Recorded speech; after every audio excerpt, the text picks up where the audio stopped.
India और पाकिस्तान के match के बाद हम लोगों ने किसी भी मैच की एनालिसिस नहीं की। फ्रैंकली स्पीकिंग, दूसरे ग्रुप्स के लीग मैचेस में मुझे कोई ज्यादा इंटरेस्ट नहीं था।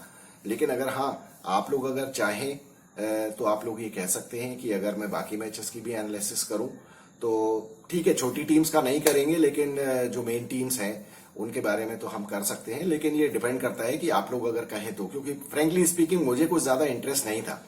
हालांकि बीच में दो इंटरेस्टिंग मैचेस हुए। एक तो हुआ बांग्लादेश और साउथ अफ्रीका का, और दूसरा हुआ ये भिखारियों का और कनाडा का जो कल मैच हुआ है। तो अब ये इन मैचेस में भी अपना कोई ज्यादा इंटरेस्ट नहीं था। बांग्लादेश और साउथ अफ्रीका और बांग्लादेश का जो मैच हुआ उसमें हालांकि जरूर अब साउथ अफ्रीका 4 रन से मैच जीत गई। और देखिए उसमें एक बड़ी अच्छी सी चीज हुई। अच्छी चीज ये हुई कि ये देखिए इन्हीं विकेट्स के ऊपर मैचेस थे न्यूयॉर्क वाले। और न्यूयॉर्क में जिस तरह से पिच खेल रही है वो हम सब लोगों को पता है।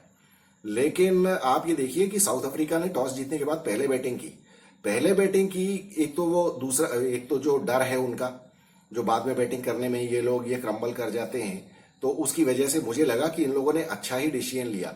अच्छा डिसीजन मैं इसलिए कहूंगा क्योंकि देखिए यहां पे हम देख चुके हैं कि ये कहना जरूर मतलब अच्छा लगता है कि भाई टॉस जीत के आप पहले बॉलिंग ले लो, क्योंकि जिससे आपको सामने वाली टीम का टारगेट पता चल जाता है कि क्या स्कोर उन्होंने बनाया है, तो आप अकॉर्डिंगली एडजस्ट कर सकते हो। लेकिन यहां बात टारगेट को चेस करने में जो स्किल लगती है उसकी नहीं है, यहां तो स्किल सर्वाइवल की है। तो सर्वाइवल के लिए मुझे लगता है कि आपकी टीम की जो स्ट्रेंथ है आपको वो करना चाहिए। साउथ अफ्रीका ने बहुत अच्छा किया। इनफैक्ट बहुत सारे लोग ये कह रहे थे कि साउथ अफ्रीका ने पहले बैटिंग क्यों ली, जबकि मुझे लगता है कि उन्होंने बहुत अच्छा डिसीजन लिया, क्योंकि इस विकेट के ऊपर आप पहले बैटिंग करें या बाद में बैटिंग करें इससे कोई फर्क नहीं पड़ने वाला है। तो इसके बाद जब ये लोग 106 107 रन पे ही आउट हो गए थे ना, ये कितने 113 रन पे आउट हो गए थे, जो भी था, मतलब अल्टीमेटली जो हार और जीत का जो डिफरेंस था वो सिर्फ 4 रन का था। तो मुझे लगता है कि ये बहुत अच्छा काम हुआ। और इस विकेट के ऊपर अब तो खैर इंडिया और यूएसए का जो आज मैच है वो तो लास्ट मैच है इस विकेट के ऊपर, तो अब ये इस विकेट से तो निजात मिलेगी। लेकिन मैं इस विकेट से बिल्कुल भी दुखी नहीं हूं। बहुत सारे लोग ये कह रहे हैं T20 का मजा खत्म हो गया। जो लोग ये कह रहे हैं T20 का मजा खत्म हो गया, एक्चुअली वो क्रिकेट के शौकीन है ही नहीं। वो तो बेवकूफ टाइप के लोग वो हैं जो सिर्फ चौके छक्के देखने जाते हैं, जहां पे कि बिल्कुल बॉलर्स बैट्समैन के फेवर में होता है विकेट, और जहां चौके छक्के जहां लगातार पड़ते रहे। अब जैसे आईपीएल हमने देखा, वहां तो बॉलर बस बेचारा आता था बॉल करने, और वो ये इस फिराक में रहता था कि किस तरह से मेरी बॉल पे चौका या छक्का ना पड़े। विकेट लेना तो बहुत दूर की बात है। तो ये चलो this wicket has been a great leveller between bowling and batting, कि चलो ये बॉलर्स के फेवर में है तो बॉलर्स को कुछ तो मिल रहा है, और बल्लेबाजों की भी पोल खुल रही है कि भैया किसकी क्या औकात है बैटिंग करने की। तो ये बहुत अच्छा हुआ। मुझे तो बड़ा मजा आता है लो स्कोरिंग मैचेस में। मैंने तो पहले भी, आप लोगों को याद होगा, मैंने कई बार कहा है, लो स्कोरिंग मैचेस अगर जब होते हैं इसका मतलब ये है कि वहां बैट और बॉल में इक्वल कुछ कंपटीशन है। अब यहां पे इक्वल नहीं है, थोड़ा सा बॉलर्स के फेवर में ज्यादा है, तो क्या फर्क पड़ता है भाई? अगर आप टॉप क्लास बैट्समैन हो, वर्ल्ड नंबर 1 बैट्समैन हो, तो बनाओ ना रन यार, क्या प्रॉब्लम है? फिर हम ये कहते हैं कि जहां विकेट ऐसा ट्रिकी होता है तो वहां छोटी टीमें बराबर पे आ जाती हैं। अब छोटी टीमों का मतलब क्या है? अगर आप यूएसए से भी अगर ये सोचने लगो कि आपकी फाइट हो जाएगी, तो ये तो कोई मेरे गले के नीचे उतरने वाली बात नहीं है। आज का जो इंडिया का और यूएसए का जो मैच है, हालांकि उसके बारे में हम बाद में बात करेंगे, लेकिन अगर उसमें भी इंडिया की फाइट हो जाए यूएसए के साथ, तो मुझे लगता है कि बोरिया बिस्तर बांध के घर वापस आ जाना चाहिए। अगर आज के मैच में यूएसए को इंडिया वन साइडेड ना हरा सके, तो फिर क्रिकेट खेलने का और ये 50-50 हजार रन बनाने का और 80-80 सेंचुरी बनाने का कोई मतलब नहीं है। इनको पैक करो और सीधे घर आओ, क्योंकि कोई फायदा नहीं है। वो जो टीम जिंदगी में पहली बार क्रिकेट टूर्नामेंट खेल रही है उसके साथ भी आपकी फाइट हो जाएगी, तो फिर क्या मतलब है यार? फिर किस बात के आप चैंपियन बैट्समैन और चैंपियन बॉलर्स हो? यूएसए को वन साइडेड हराना चाहिए इंडिया को, जो कि हराएगी। 95% आई एम कॉन्फिडेंट कि ये लोग हरा देंगे। चलिए उसके बारे में बाद में बात करेंगे। बांग्लादेश और साउथ अफ्रीका का जो मैच हुआ उसमें सबसे इंपॉर्टेंट बात जो हुई थी वो हुई थी 17वें ओवर में, जब महमूदुल्लाह बैटिंग कर रहा था, जब ये लोग चेस कर रहे थे, और उस टाइम उसके पैड में बॉल लगी, उसको अंपायर ने आउट दे दिया। वो बॉल चली गई बाउंड्री लाइन के बाहर, चौका हो गया। लेकिन रिव्यू में जब देखा अंपायर ने जो आउट दिया था, तो वो बॉल मिस कर रही थी और महमूदुल्लाह को नॉट आउट दे दिया गया। लेकिन सरप्राइजिंगली देखिए आप कि वो जो चौका की गया था जो पैड में लगने के बाद, वो 4 रन नहीं दिए गए बांग्लादेश को।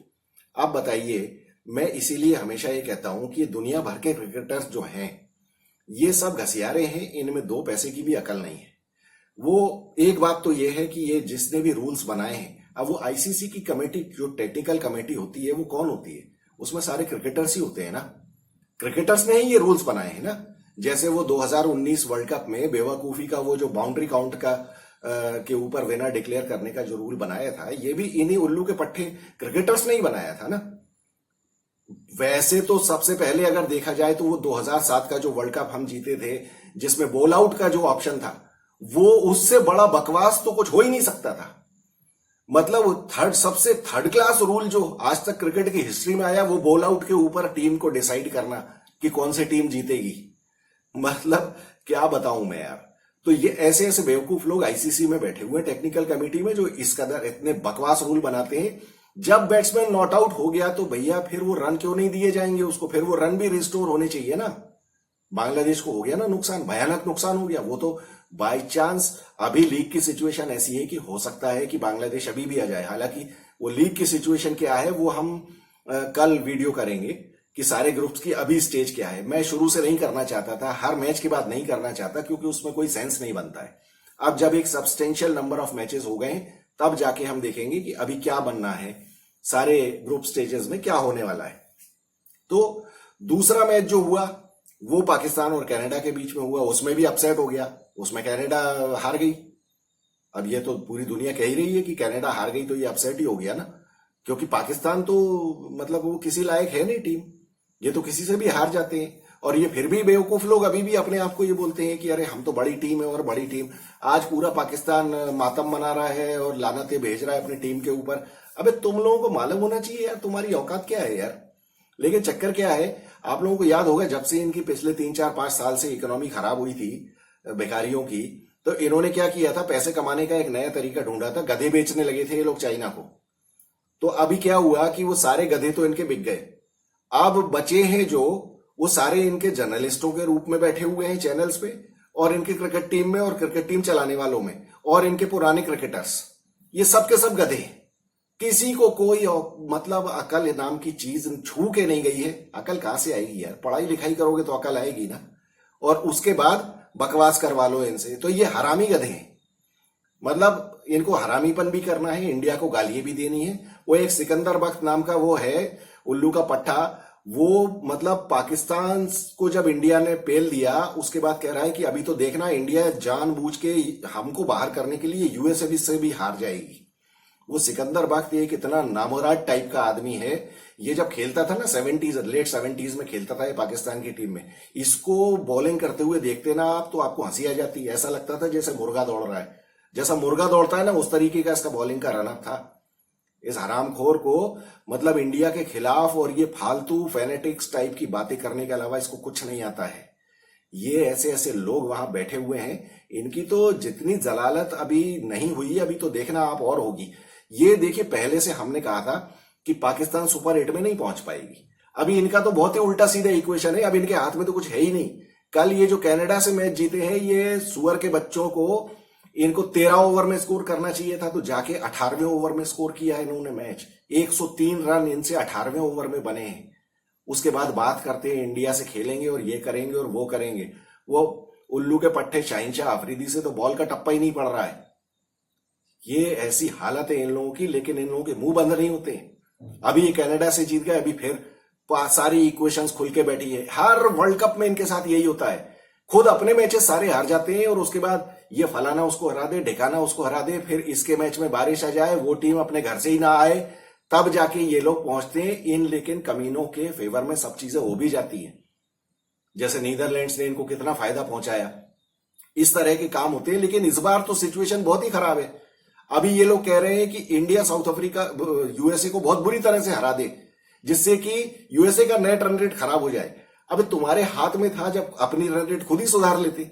लेकिन ये तो हरामी बेकारी लोग हैं ना, ये इनकी आदत ही है भीख मांगने की। इनकी किस्मत में लिखा हुआ है कि तुमको इंडिया से भीख मांगनी है, तो लिख क्यों नहीं देते यार? रिक्वेस्ट करो, लेटर भेज दो कि भैया तुम हमारे ऑफिशियल बाप हो, और हम तुम्हारे सामने कभी मुंह नहीं खोलेंगे, लेकिन नहीं करेंगे ऐसा। ये जेब कतरे टाइप के लोग इसी तरह की हरकतें करते हैं। जब इनका काम होता है भीख मांग लेते हैं, किसी को भी बाप बना लेते हैं और उसके बाद पीछे से जाके छुरा भोंकते हैं। ये उसी टाइप की टीम है। अब मैं शुरू से ये कह रहा था कि ये लोग सुपर 8 में नहीं पहुंचेंगे, लेकिन अभी मुझे थोड़ा सा दुख हो रहा है। दुख इसलिए हो रहा है कि ऐसा लग रहा है कि नहीं, ये इनको आना चाहिए यार सुपर 8 में। किसी भी तरह करके सारी इक्वेशंस इनके फेवर में आ जाए। भले इंडिया को 10 ओवर में यूएसए को हराना पड़े, लेकिन इनकी नेट रन रेट यूएसए से बढ़वा दो, जिससे कि ये सुपर 8 में आए, ताकि इनकी और बेइज्जती करने का मौका मिले। बेइज्जती हालांकि गलत वर्ड है, बेइज्जती नहीं, इनके बारे में सच्चाई बताने का और मौका मिले। क्योंकि अभी चले जाएंगे तो फिर हम मजाक किसका उड़ाएंगे यार, मतलब मजे कैसे लेंगे, हमारा एंटरटेनमेंट कैसे होगा। फिर तो सीधे सच्चे मैच होने लगेंगे, फिर तो हमको सच्चाई बोलनी पड़ेगी, जैसा कि हम नॉर्मली करते हैं अपने बाकी मैचेस में, कि हम तो मैच की एनालिसिस करते हैं, लेकिन इनका जब मैच होता है तब मजा ही अलग होता है। अब आप तो सब लोग जानते ही हैं। तो मैं सोच रहा हूं कि किसी तरह से ये लोग आ जाए सुपर 8 में। अभी मैं थोड़ा अपना स्टैंड चेंज कर रहा हूं। अभी मैं आई एम प्रो भिखारिस्तान, कि इनको आना चाहिए सुपर 8 में, जिससे कि इनकी और मिट्टी पलीत करें हम। कम से कम 3-4 मैचेस तो और जरा मजा आएगा ना, जब इनकी फटी हुई पैंटें हमको देखने को मिलेंगी एक दूसरे को। ये जब तक माँ बहन की गालियां नहीं देने लगे तब तक इनको वर्ल्ड कप में रहना चाहिए।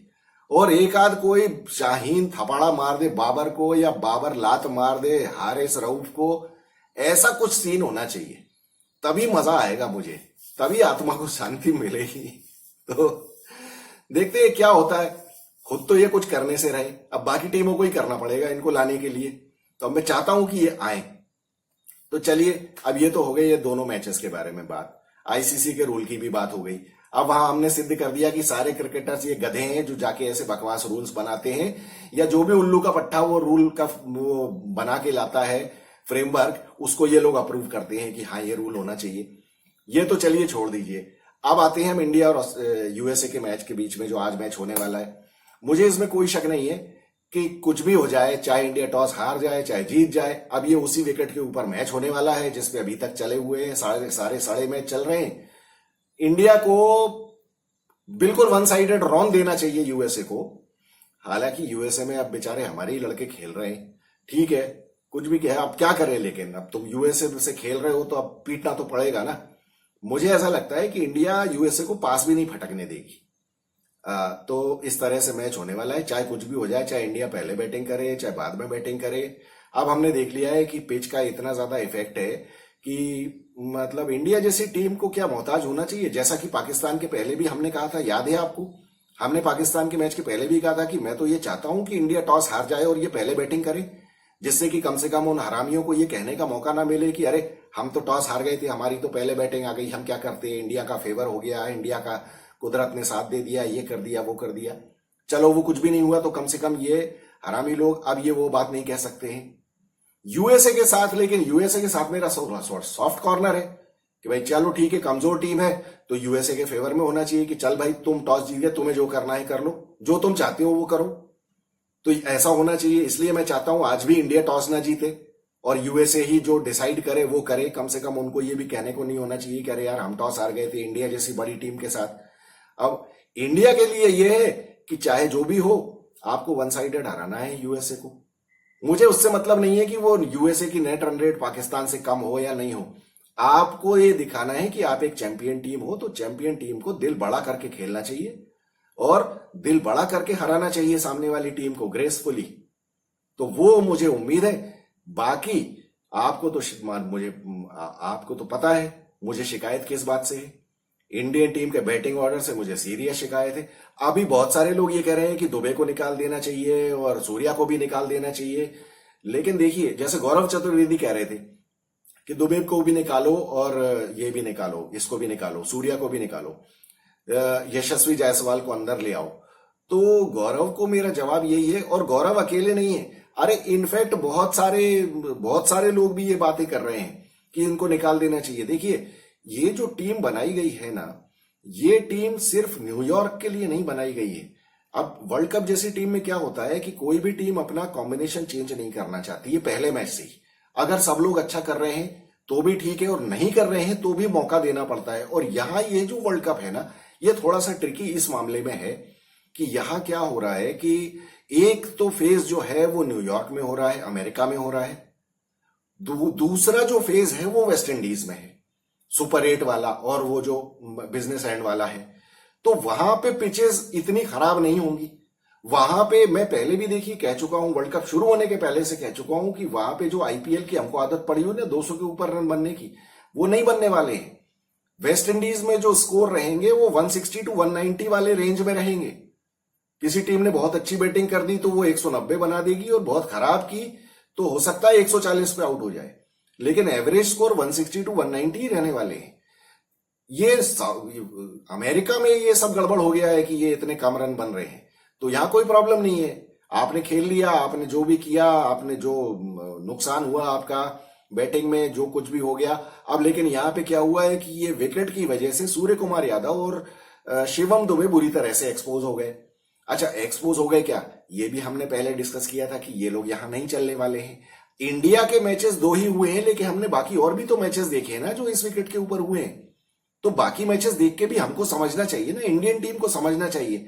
और हमारी शिकायत तो सबसे पहले पूरे इंडिया के क्रिकेटर से, पूरी इंडिया के टेस्ट क्रिकेटर से, पूरी इंडिया के मैनेजमेंट से, टीम से, सबसे शिकायत सबसे बड़ी ये है कि ये बैटिंग ऑर्डर गलत है। Virat Kohli can not open. अब देखिए, अगर मुझे सिर्फ इंडिया को क्रिटिसाइज करना होता, विराट कोहली को गाली देनी होती, तो मैं तो सीधे ये कहता, मैं तो पहले से कह रहा था ना, हम तो वर्ल्ड कप की जब टीम डिक्लेयर हुई थी और जिस टाइम ये बात शुरू हुई थी कि आईपीएल में विराट कोहली ने इतनी अच्छी ओपन की है तो विराट कोहली को ओपन करवाना चाहिए, उस टाइम भी हमने एक वीडियो बनाया था कि विराट कोहली को ओपन नहीं करना चाहिए। और हमारा लॉजिक शुरू से यही था कि विराट कोहली से अगर आप ओपन करवाओगे और वो आउट हो गया, फिर आप क्या करोगे? फिर आप फंसे, दोनों मैचेस में फंसे। दोनों मैचेस में आपको बाद में बल्लेबाजों ने बचाया और बाद में बॉलर्स ने बचाया। देखिए, एक सिंपल एनालॉजी में देता हूं आपको, मैं पहले भी ये बात कह चुका हूं, prepare for the worst and hope for the best.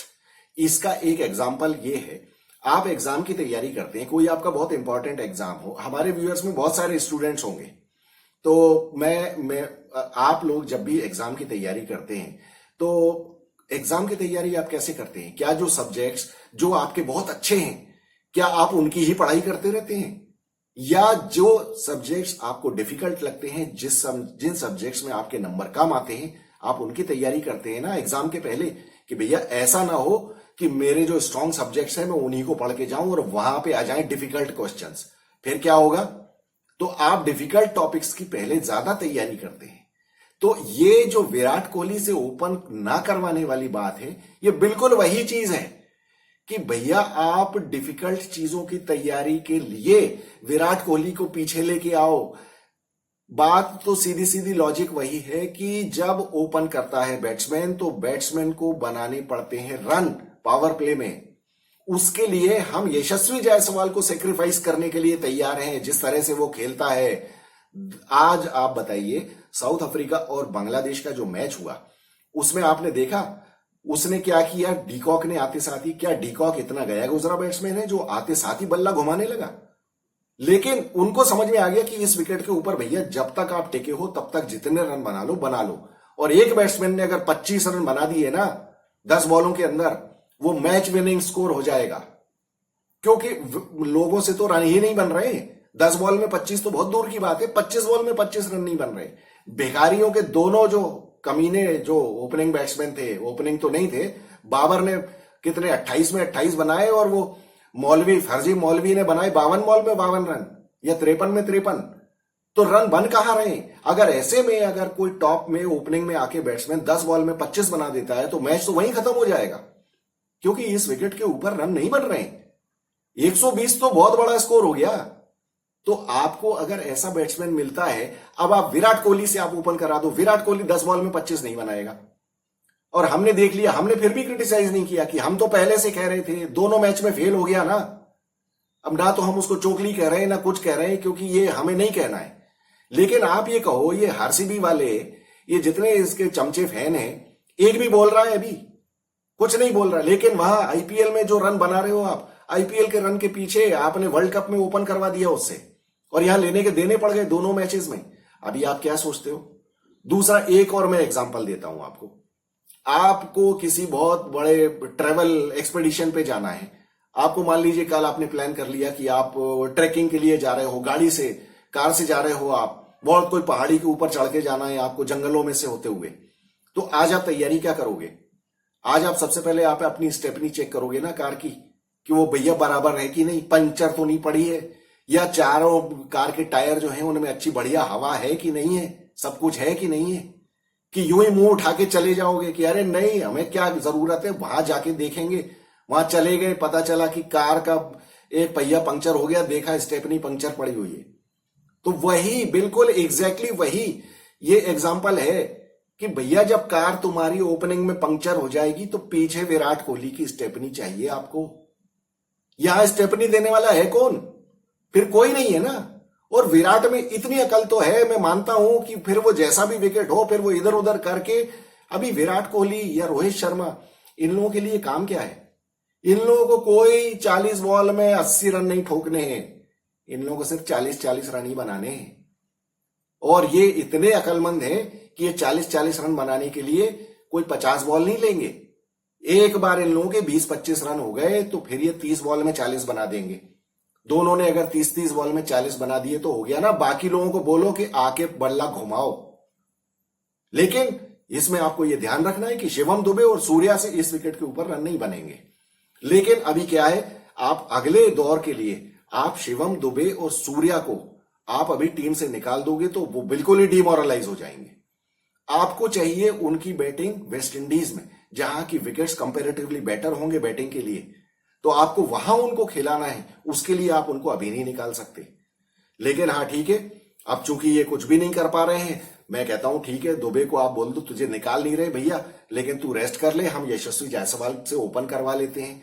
लेकिन वो बात तो तब होगी जब पूरे इंडिया के बेवकूफ टाइप के जो पुराने क्रिकेटर्स हैं वो एक बार मुंह से फूटेंगे कि विराट कोहली का ओपन करना गलत है। किसी भी माई के लाल में मैंने सुना ही नहीं किसी भी आदमी को ये कहते हुए कि विराट कोहली को ओपन नहीं करना चाहिए। इन लोगों में इतनी अकल, अरे कितने लोगों ने मुझसे फोन पे बात की, कितने लोगों ने कहा नहीं नहीं नहीं, और क्रिकेट खेलने वाले कितने लोगों से मैंने सुना है यार, ये बोल रहे हैं नहीं नहीं आपके बेस्ट बैट्समैन को ओपन करना चाहिए, बेस्ट बैट्समैन को T20 में जितने ओवर्स खेलने को मिले। अरे भैया वहां रुकने की 2-2 पड़ी हुई है यार, विकेट पे साला खड़ा नहीं हुआ जा रहा है, तुम कह रहे हो रन बनाओ, 20 ओवर खेलो। 20 ओवर भूल जाओ, कौन खेलने वाला 20 ओवर यार? वहां एक एक बॉल पे टिकने का ठिकाना नहीं है, तुम कह रहे हो 20 over.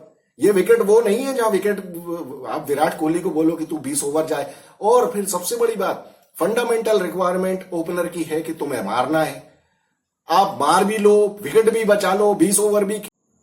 Let us be very Frank about it, इतना बड़ा खिलाड़ी नहीं है।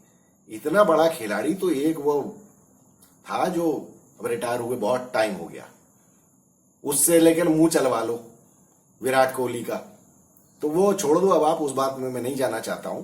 लेकिन विराट कोहली का बेस्ट यूटिलाइजेशन है नंबर 3 पे, नंबर 4 पे कोई प्रॉब्लम नहीं है यार। ये विकेट पे ऐसे ही खेलना है, बाद में जाएंगे। लेकिन ये बाद में भी जाके इवन सुपर 8 में भी, इवन कितने ही अच्छे विकेट पे भी, I am not in favour of Virat Kohli opening. ये विराट कोहली से ओपन करवाते रहेंगे। आप ये आज लिख के रख लो, मैं तो बहुत पहले भी ये बात कह चुका हूं, आप लिख लो, इंडिया वर्ल्ड कप नहीं जीत सकती है किसी हालत में। अगर इंडिया वर्ल्ड कप जीती तो विराट कोहली ओपनर नहीं होगा। ये तभी वर्ल्ड कप जीत सकते हैं जब विराट कोहली ओपन ना करे, अदरवाइज इनके फरिश्ते ये सर के बल लटक जाएंगे तो भी ये नहीं जीत सकते वर्ल्ड कप। और ये बात लेकिन इनको समझ में आ ही नहीं रही है ना, क्योंकि इनमें अकल ही नहीं है। ये लोग इंश्योरेंस लेके नहीं चल रहे हैं। जब तक इंश्योरेंस लेके नहीं चलेंगे मैचेस ऐसे नहीं खेले जाते। वहां बाकी टीमें बेवकूफ नहीं है कोई, और स्ट्रेटेजी के मामले में तो ऑस्ट्रेलिया से बढ़ के कोई है ही नहीं। बाकी किसी टीम में मैं मान लेता हूं कि अकल नहीं होगी, बाकी टीम भी घसियारों की तरह खेलती है, गधों की तरह खेलती है, इंग्लैंड हो, साउथ अफ्रीका हो, कोई भी। लेकिन एक न्यूजीलैंड और एक ऑस्ट्रेलिया, ये लोग बहुत प्लान करके आते हैं, और ऑस्ट्रेलिया का तो इस मामले में कोई जवाब ही नहीं है। और ऑस्ट्रेलिया भी जिस तरह से खेल रही है वो देख के तो सारी टीमों को डरना ही चाहिए। खैर वो जब ऑस्ट्रेलिया के साथ मैच होगा तब देखेंगे, हम उसके बारे में बात करेंगे। लेकिन मुझे ऐसा लगता है कि आज के मैच में इंडिया को धोना चाहिए यूएसए को, और बुरी तरह धोना चाहिए। अगर ये लोग जरा सा भी ये डगमगाए और ये मतलब कुछ तो भी बदतमीजी की हरकत की ना, फिर तो मुझसे बुरा कोई नहीं होगा। फिर मैं वीडियो बना दूंगा इनके लिए और फिर आप लोग मुझे मत कहना।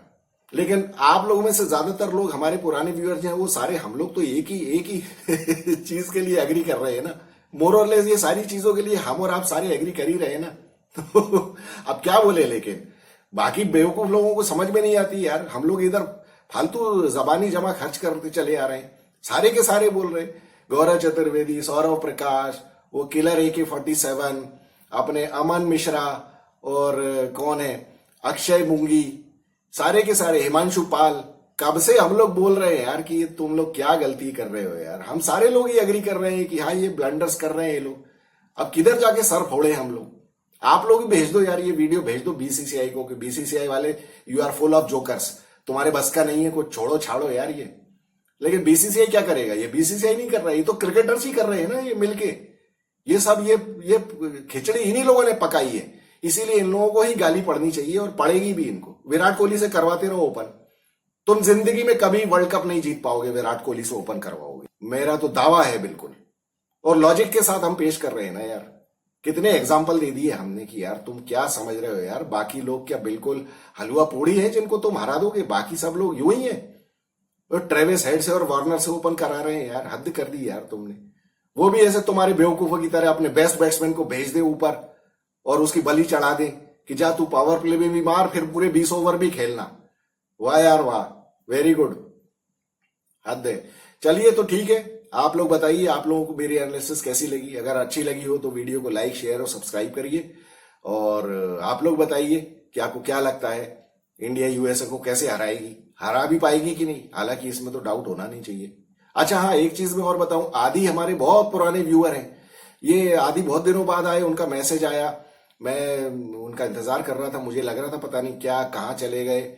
और ये आदि वो हैं जो कि मतलब मैं ये तब से मेरे वीडियोस देखते हैं जब मेरे बनाए हुए वीडियोस मैं खुद ही अकेला ही देखता था और कोई देखता ही नहीं था। तो उस टाइम से आदि मेरे व्यूअर हैं। और आदि ने मुझे याद है जब मेरे वीडियोस पे को 5 व्यूज 7 व्यूज इस तरह के व्यूज आते थे, उस टाइम आदि ने कहा था कि सर आप वीडियो बनाना कभी बंद मत करना। तो एक टाइम को तो मुझे ऐसा लगा था कि वो ये कह रहे हैं कि यार मतलब मजाक है शायद ये। लेकिन वो जितने रेगुलरली उन्होंने पार्टिसिपेट्स किया, वो कमेंट्स भी भेजते थे, तो मुझे थोड़ा सा हौसला मिला। उसके बाद तो आप काफी लोग रेगुलर व्यूअर्स हो गए और मुझे अच्छा लगता है कि आप लोग कमेंट्स करते हैं। तो कीप कमेंटिंग और I like discussing with you. तो चलिए मिलते हैं आज इंडिया और USA के मैच के बाद। I am Vikas Saxena, the biased analyst. Thank you so much.